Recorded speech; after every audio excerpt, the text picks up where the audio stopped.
It's your moment with Miguel Ramirez. Welcome to Your Moment. My name is Miguel Ramirez, and on today's show, I'll be talking with Carolyn Inmon.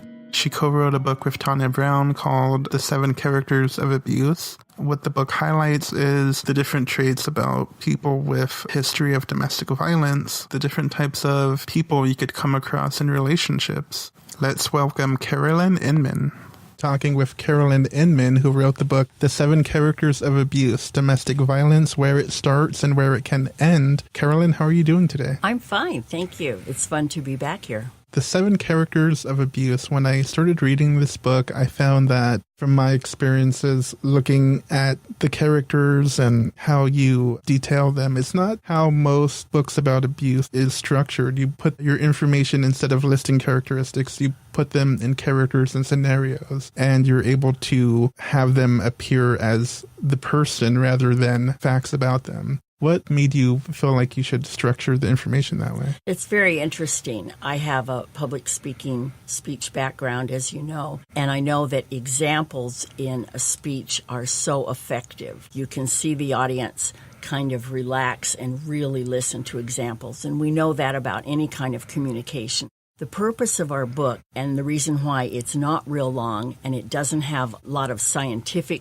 sorts of things or psychologists and so forth, the purpose is for the individual who's in a situation or suspects perhaps their daughter or sister or someone might be in one to identify. The examples are easy to identify. There's no preaching in the book. We don't tell people they should leave, they should do this. We want them to identify and make their own conclusions. So I guess you'd say it's inductive, because we don't have the conclusions right out there to start off with. I also appreciate, too, highlighting a character. You also provide questions that a reader can ask themselves if they feel like they're connected or they may be that person who is the victim in the scenario. What made you want to provide questions to the reader? Well, again, it's all for self-identification. And if they've just read in The Jealous Stalker that what happens is the person stalks you either in person or cyber stalking a great number of times per day, then one of the questions is, how many times a day does your significant other contact you, text you, or whatever?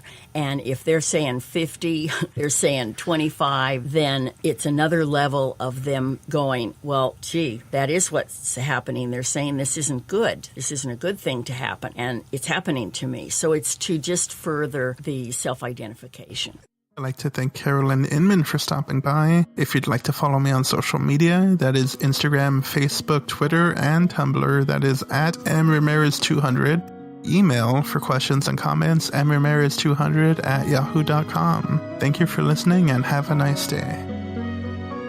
Stay up to date with news, interviews, and upcoming show episodes by following Your Moment with Miguel Ramirez on Spreaker.com. New episodes release every Friday at 6 p.m.